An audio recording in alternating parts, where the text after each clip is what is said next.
On today's show, the Capitals take the final preseason game and questions as to what this roster looks like on opening night. Next on this edition of Locked On Capitals.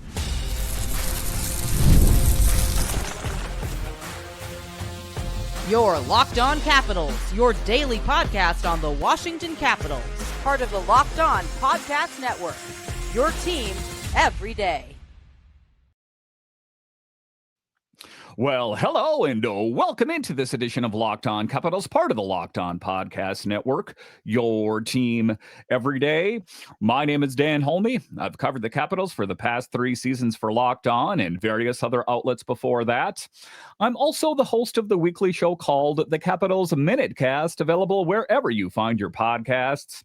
And as always, I want to thank you for making this your first listen of the day. Today's episode is brought to you by our friends at FanDuel. Download the FanDuel app now by visiting FanDuel.com and win $300 in bonus bets if your first $5 bet wins. So in this edition of Locked On Capitals, we talk about questions surrounding this roster, and more specifically, waiver concerns, as we find out today on Sunday that Clay Stevenson and Ethan Frank are on waivers. What does that mean for the players and the Capitals? A bit later, we'll talk about questions going into the 25-26 season. But just to get it going here, the Capitals take the final preseason game. And it feels good, right? I know what is said is the preseason games don't matter. It gets real in game one, in this case for the Capitals Wednesday night against the Bruins. But it feels good to end everything on a high note and to see the players vying for positions, players elevating themselves, and the losers that will potentially be in the entire equation. So let's dive into that in segment number 1, talking about the most recent game here in the 2-1 victory in the preseason finale over the Columbus Blue Jackets. And, it was one of the games to let the staff, Spencer Carberry and his crew get, one final look at the roster as is before the final list has to be turned in later Monday afternoon. And doing that, there's a lot behind that. Preseason results matter less than who showed up and when it counted. I think that, the advice that was given to Ryan Leonard, that it's not all about scoring goals. That's not all he's looking for in Ryan Leonard. It's about responsibility. So big picture things here, which players really stood out here. Like I said, the final roster must be turned in by Monday at 5 p.m. and teams have to place waiver players on waivers in time for the process to finish before the deadline. And I'll talk a little bit later in the show about some players that were the most recent additions to the waiver wire. So the last game, was more than just a win. It was a final audition for a lot of different players, that there's no gimmies, right? That you take a look at the roster, that there is no slam dunk players. I think that there are certain people that you looked at, certain players that you're like, wow, they're not cutting it. But if you take a look at the preseason in total, it's been very difficult. Andrew Crystal, these different players that have really popped off the page, Ilya Protas, but it's the final list, which is the most telling in which direction this team will go in heading into the fall here. But questions, in this final game as well as Logan Thompson, as we know, played for the full game. Charlie Lindgren was expected to back him up, and he was a late scratch for maintenance reasons. And there were some rumblings out there like, are they holding him out of the game because they're thinking of trading him?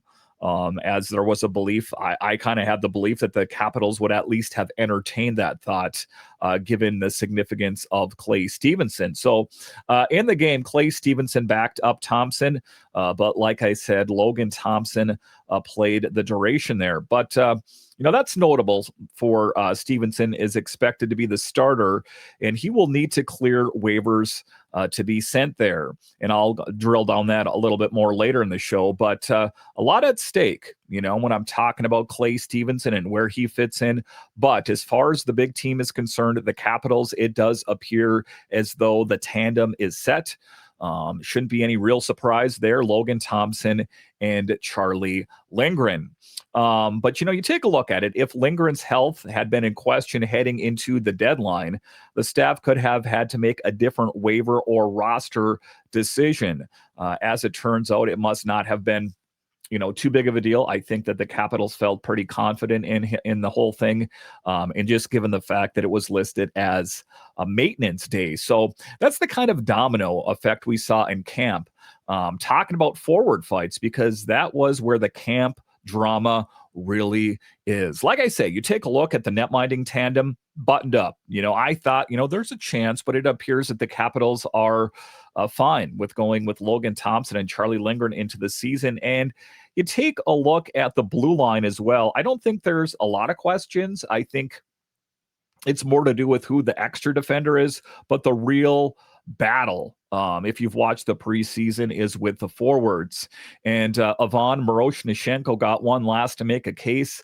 Sonny Milano sat out that night in the last game there after a blazing preseason where he finished with 4 goals and 2 assists in 3 appearances. So Sonny Milano, wow, making an impression.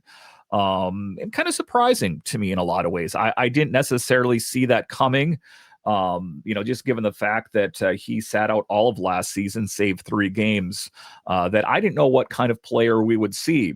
Hendrix Lapierre has been playing himself into that third line center spot, and he has. And I think, what oftentimes they say is that the final preseason game serves as kind of the dress rehearsal for the start of the season. So very telling where Hendrix Lapierre was slotted in as that third line center. And Connor McMichael, who started the camp at the third line center, slid into the wing in the finale, as we saw on the second line left wing, playing with Pierre-Luc Dubois and Tom Wilson. Like it, the chemistry was back.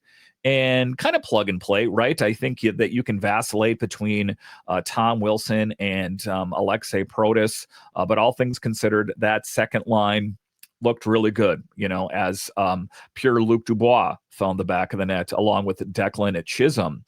So the winger fight kind of boiled down to Milano versus Miroshnichenko. And Miroshnichenko had an assist in the finale and a handful of sharp plays away from the puck. And, when you take a look at Miroshnichenko, he has had sips of coffee with the Capitals before, and the feeling out there was that he needed to work on his 200-foot game. He needed to get used to North American hockey. I think he's right there. And what we have seen in the preseason bolsters and strengthens my feeling in that regard, that it'll be interesting to see who makes the final cut there. But Milano's preseason numbers scream production. And when you're choosing between a high-end veteran track record and a younger upside piece, the coaching staff often leans toward the safer bet for opening night. But you take a look at the game against the Blue Jackets. Again, you talk about games that don't have a lot of significance. I think it's about adjusting your perspective. It's not, necessarily about wins and losses. I guess if you lost every preseason game, you might want to question things a little bit there.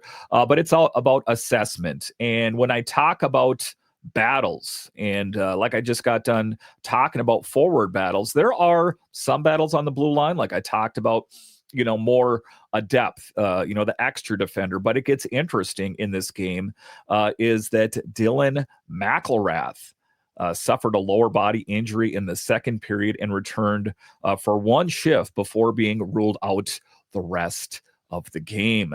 Matt Roy also left with an upper body issue, so things can change in a moment.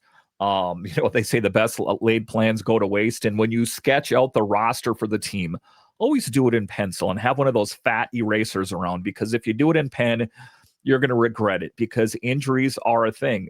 I think that the blue line seemed pretty button up, like I said, but Dylan McElrath being injured and Matt Roy being injured could underline could change how everything shakes out. Now, yesterday, Spencer Carberry said that it was, merely precautionary. I guess that he's not a doctor, but I think that he was trying to soften the blow a little bit. I guess we'll see. On Sunday here, I have not heard an official word, but Coach Carberry said that they would evaluate him and that the initial read was nothing looked major. Still unfortunate, as we know the Capitals are gearing up for play on Wednesday against the Bruins, and injuries compress decisions. And what do I mean when I say that? If Roy and McElrath miss time, that changes who is exposed to waivers and who is kept around. I'm looking at you, Vincent Iorio. And just taking a look at him, all he has done is dominate in the preseason. Again, I'll talk about it a little bit more depth in the final segment here, but injuries can change everything. A single injury can turn a bubble player into a necessity. And you take a look at Roy, an everyday player on the blue line, plays a big role. Like I say, Dylan McElrath, I'm not here to diminish the role he plays with his team, but he is kind of, emergency break glass, pull him out, or say, you're playing a team that has a lot of physicality. He is not projected to be in the games night in and night out, as was apparent in the playoffs when the Capitals reached for Alexiev over Dylan McElrath. But, when you take a look at what the coaching staff is looking for on opening night, they're looking for structure and special teams reliability. If a player can kill penalties or be a reliable fourth line forechecker, that often wins the day. And so you take a look at it. If Milano or Lapierre brings you stability, they'll get preference. And, Milano, Lapierre, kind of a shoe-in, right? I mean, I'll talk about this again later in the show, but I was really in the camp for Andrew Crystal. If you're an everydayer, you know that. But that's the way it's leaning here right now. And the thing of it is the front office is risk conscious about waiver wire exposure. We saw that with Stevenson backing up Thompson. And what do I mean when I say that? If you have a waiver-eligible player you want to stash in Hershey, you have to decide whether you are comfortable losing them for roster flexibility. And you take a look at it, the Caps have a few players who can slot in for short stints without being a total drop in quality. Guys like Declan Chisholm, who scored a goal in the game. His shot looks really good. And to be clear here, before the Capitals acquired him, I wasn't super familiar with Declan Chisholm. The name was familiar, just following the NHL in general. But it played a big role in the game, played nearly 20 minutes in the finale, blocked shots, and looked competent on his shifts. So a definite upgrade over Alex Alexiev as far as I'm concerned. If you didn't know, Alex Alexiev was waived by the Penguins. So obviously they saw a similar thing. I did not hear at the time of the recording if he cleared and if he is being assigned to their AHL affiliate. So, the roster heading into opening night is a balance, I would say between, trusting the veterans on the team who can handle the grind and letting the high skill kids get them regular minutes in Hershey until they are ready to step up full speed. See Protas. See Andrew Crystal, despite the fact that I'm in the camp of Andrew Crystal. And if you want to make an argument about who's better right now in this present moment, is it Andrew Crystal or Ryan Leonard? Now, Ryan Leonard is the more complete package. I get that. Andrew Crystal's good. High hockey IQ, great shot. The skating's not 100%. That's what I say. Ryan Leonard is the complete package. But I will say that Andrew Crystal really popped in the preseason. So definitely it was a tough blow for me at the end of the day. I know I'm not supposed to pick favorites, and I'm probably going to hear about that. You always say you're not supposed to have favorites, right? Well, I'm guilty of it from time to time. I got to be honest with you. But in any event, you take a look at it. A nice win by the Capitals in the preseason finale, and it'll be interesting to see. And of course, I'll have you guys covered on Locked On Capitals what the final roster looks like in game number 1. All right, so coming up here after the break, we'll talk about waiver concerns and roster construction in the 25-26 season. I'll discuss straight ahead.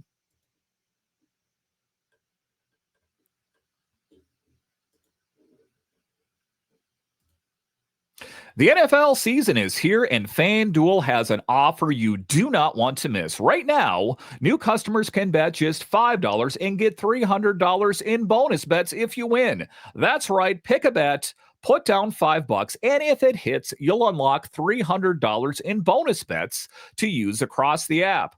I love how using FanDuel gives me so many different ways to play. I've built parlays, tried player props, and even followed the live lines during the game. Now, listen, I have my team that I follow, and I'm sure that there's Commanders fans out there and Ravens fans.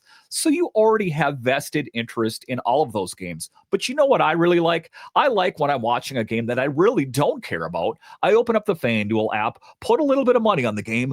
All of a sudden, it got that much more exciting. So what are you waiting for? Visit FanDuel.com to download the FanDuel app today to get started.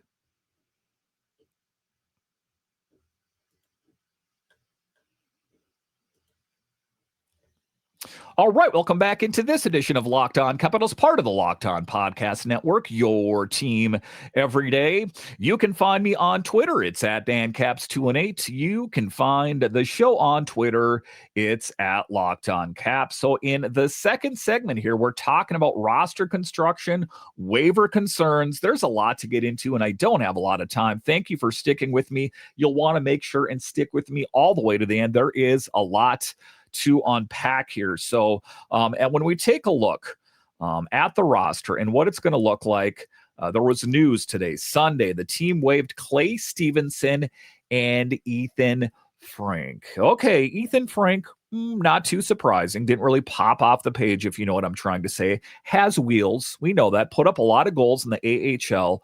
Has never really translated to the NHL. So not too surprising. But Clay Stevenson, very surprised. Shouldn't be, but I am. You know, I know the thought, and it seems like it is the template thought across all Capland, is that it is Logan Thompson and Charlie Lindgren, and I can't question that. My thought on it always has been is that Clay Stevenson, if you look at his numbers, if you've listened to what the people around the organization have said, is that Clay Stevenson is perceived to be the long-term answer in net. Logan Thompson is number one. That's unquestionable. Long-term contract. Charlie has never tracked elite for me. Has he had flashes of greatness? For sure. But I think that big picture, Clay Stevenson is the guy. And I think, again, at the time of recording this, I have not heard the status, but if he gets scooped up by another team, that is not going to taste too well. That means both of those players, Frank and Stevenson, will probably be headed to Hershey if they clear waivers. There's always a chance another NHL team grabs them. And these moves are about getting to that 23-man roster. And like Spencer Carberry said, there is no easy answers, but they have to find a way to get it done by 5 p.m. Now with those waivers and factoring Saturday's injuries to Matt Roy and Dylan McIlrath, here's the Capitals projected to open the season. Right now, they're carrying 25 guys. Roy and McIlrath are likely headed to the injured reserve. I mean, I guess, you know, which would leave the Capitals with 14 forwards, 7 defensemen, and 2 goalies to start the season. Again, what was said before by Spencer Carberry is that it was precautionary. So this is subject to change. Don't write it in stone. It's a fluid situation.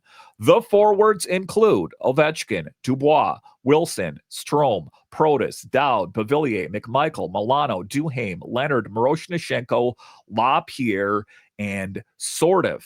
On defense, we're talking Chikrin, Carlson, Sandin, Van Riemsdyk, Faravari, Chisholm, and Iorio. Remember the whole thing with Roy and McIlrath potentially, ostensibly on the IR. Of course, the net minding will be handled by Thompson and Charlie Lindgren. Of course, I say that like, meh. The team's roster, if you take a look at it, is, you know, definitely different than what we've seen before. And why?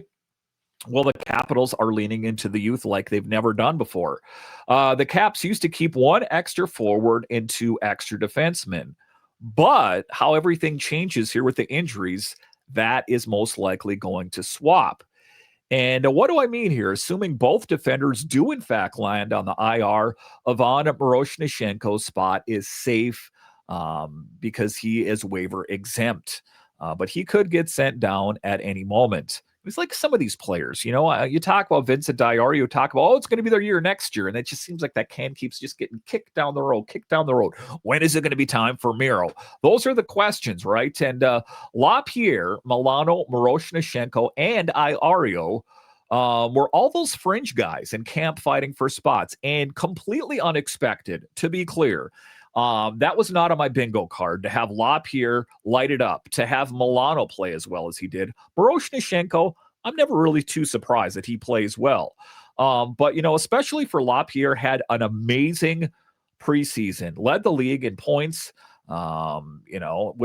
which also led him to retaking that third line center role. Again, it's about putting your aces in your places. I know Connor McMichael wants to play the center position. However, this is at least going to get a look to start the season. And Vincent Diario, destined for waivers before those injuries, now he'll make the team out of the camp for the first time since getting drafted. So a lot of things to consider. What else do we know? There's a lot of players. I'm going to cover the big name players here to close out here that, like I said, Andrew Crystal and Ilya Protas assigned to Hershey. Now, I understand it's just my likings and those kind of things, but I think it's unfortunate for a guy like Crystal, who all he did was dominate.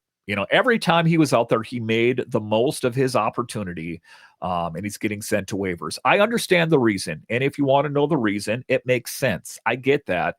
Is that the belief is that he can get more playing time in Hershey than he can playing on the Capitals, and that makes sense.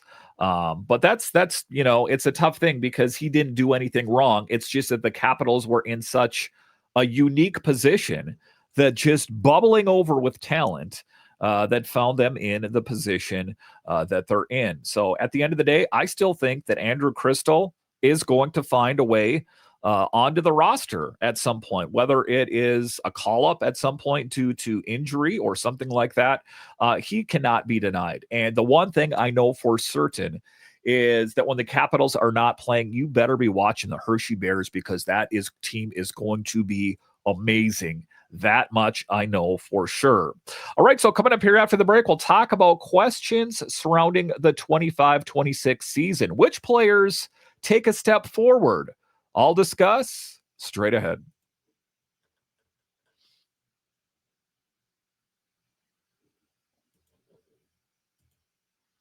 Most people can't name all their financial accounts or even what they're worth, whether it's 401ks, properties, or investments. And when you don't have the full picture, you can end up leaving money on the table. That's why there is Monarch Money. It's an all-in-one personal finance tool that brings your entire financial life together in one easy, clean-to-use interface on your laptop or on your phone. Monarch is built for people with busy lives. If you put off organizing your finances, Monarch is for you. Monarch does the heavy lifting. You can link all of your accounts in minutes, see clear data visuals, get smart categorization of your spending, and finally feel in control of your money without ever touching a spreadsheet. The thing I love about it is I was able to see where I was spending my money wisely and where I could use some work. And also, if you have a significant other in your life, you can help plan your financial future together. I know you're going to love it. So don't let financial opportunities slip through the cracks. Use code LOCKEDONNHL at monarchmoney.com in your browser for half off your first year. That's 50% off your first year at monarchmoney.com with the code LOCKEDONNHL. All right, welcome back into this edition of Locked On Capitals, part of the Locked On Podcast Network, your team every day. The best way that you can help grow the show is to subscribe to Locked On Capitals on YouTube and comment anything down below. So in the final segment here, we're talking about big questions surrounding the Capitals as we make our way into the 25-26 season. It just seemed like it wasn't too long ago that the players were slowly showing up, but now it gets real. And the big question right off the bat is Alex Ovechkin. Is this his last ride? Ovechkin, we know, just turned 40. He's in the final year of his deal, and he's, kind of done everything that he needs to do, as far as I'm concerned. He is caught and past Wayne Gretzky. He's won a Stanley Cup, and the face of the franchise, the captain. So the question is, what is next for him? He's hinted all season that he won't decide on his future till the end of the season. And I think that's smart because he doesn't want to be pestered at every single stop along the way. My hunch has not changed. It is, as a matter of fact, his final season. And if it is, in fact, his final season, I hope the team can rally around him and this team can do great things. Dare I say, win a Stanley Cup. I think that they have the players on the team in the arsenal to get it done. So hopefully the Caps come out swinging and hit the ground running. I think that this team is truly destined for great things. But when you talk about players, it cannot be Alex Ovechkin alone. He is the heartbeat of the team, right? But can players like Pierre-Luc Dubois, can we see the kind of success that we saw from him last season? Can he sharpen up a little bit? Can he reduce the amount of time that he spends in the penalty box? Pierre-Luc Dubois is better served on the ice than in the penalty box, of course. But he did. If we want to take a look back, had a solid year with the Caps, 20 goals, 66 points. Good numbers, but there's another level there. And with Connor McMichael and Tom Wilson or Alexei Protas, I expect the second line to be amazing yet again. But when you take a look at it, he is a big dude. And I don't think that, us watching it on television, you get a real feeling. I did a walk by with him. I was up in press row at a game and he walked by me. Huge dude. But, not intrinsically a tough guy per se. A little bit of snarl to his game. He's not a Tom Wilson, I guess is what I'm trying to say. He's got the frame. He's got the skill. He's got the power forward game. We just need to see that and avoid the penalties. When I say not a fighter, he still gets involved in shoving, those kind of things. Those are the things that he needs to limit. Because at the end of the day, when I'm talking about Pierre-Luc Dubois, it's like all the other guys. It's about consistency. If he can push the total closer to 30 goals and be that dominant net front guy, I think that can completely change the look of this offense. It takes the pressure off the first line where it's not just Ovechkin, it's Strome, driving the train as far as the offense is concerned. And I'm not really too worried about it, but it's just question marks. That's the leap he needs to make this year even better. Another big thing, another scenario is, can Logan Thompson back it up? What am I talking about? Last season, I think, when I heard the Capitals acquired Logan Thompson, I thought, good. There was a talk initially, if you remember when he came here, if there was going to be a battle in net, who's going to be the number one? Is it going to be Chucky or is it going to be LT? And the team was always non-committal, right? They always said, well, we're not going to look at it that way. And then all of a sudden, Logan Thompson got the big contract and Chucky got the 3-year deal, and it became quite apparent. And then Spencer Carberry said that he's going to deviate from the plan that he used last year. He's not going to alternate back and forth. He's going to try to ride with LT as long as he can, depending on matchups and those kind of things. I think that he wants to go with more of the sure thing. But when you take a look at Logan's numbers, awesome. 31 wins, just 6 losses, a 249 goals against average, and a 910 save percentage in the talk as a Vezina finalist. And he ultimately gave the team confidence on a night in, night out basis. And that's huge. And that's not something that is quantifiable, the confidence. There's not a confidence rating, but I think that the players play more confidently with LT in net. And also, no love from Team Canada. If he can put together a truly great season yet again, I don't think that he can be denied. I think he needs to stay in the conversation. But when we talk about X factors and players that were acquired in the offseason, the Capitals didn't do a lot. In particular, I'm talking about players on the big team. It was Declan Chisholm and Justin Sordiff. There were guys, that they plugged holes in Hershey because there was kind of a massive exodus of players out of Hershey to Europe, so they needed to fill those roles. Well, in any event, Justin Sordiff, the Capitals gave up 2 draft picks to acquire him. And he is projected to be on the 4th line. But, the 4th line is tasked with a lot of defensive moments in the game where he has to play sound defensively as well, in the defensive end rather. And the one thing I know, and the thing that's working in his favor, is that he's playing on a line with Nick Dowd, who is the steady on the fourth line, regardless of who he's playing with. I think back to some of the best players that he was surrounded with, like Hathaway, for example, Carl Hagelin. But in any event, I think that Justin Sordiff is the next face of the fourth line if he's up for it. It's one of the things he's going to need to bring it. Otherwise, it'll be on to the next one. But that's where I expect him to be. And, it should come as no surprise playing that fourth line. But you take a look at it, a low-risk move, possible upside. If he surprises, that's a win. Because there was no clear path to the NHL for Justin Sordiff with the Florida Panthers. That is why he was thought to be expendable. Then there's Alexei Protas, a guy who put up career numbers in a big way. And you take a look at it. Why is it? Confidence, exuding confidence. It's also the Protas whisperer known as Spencer Carberry. Breakout season last year, big time. It's not hyperbole. 30 goals, 66 points, a huge jump forward. But now it comes to the test, just like with all these guys. Can they sustain it? Because you take a look at it, some of the success came from pretty high shooting percentages. So maybe we see a little bit of a regression. But if he could even put up, a good chunk of that, right? Is say he can't quite meet that goal. If he can even attain most of that, I think that the Capitals will be in a good position. But the things that he needs to keep doing is driving play and using that size. Just like Pierre-Luc Dubois, finding the net front spot on the power play, he's still going to be productive. Again, there's a lot of big frames, Ryan Leonard, Tom Wilson, these kind of guys, but not all of them physical guys per se. I think that they could grow into that. And if they could integrate that into their game plan, kind of like a Lyndon Lakovic, same thing. But, just kind of looking at it, if it is a regression, if Protas gives you, 20 to 25 goals and good two-way play, that's exactly what the Capitals need to see from him.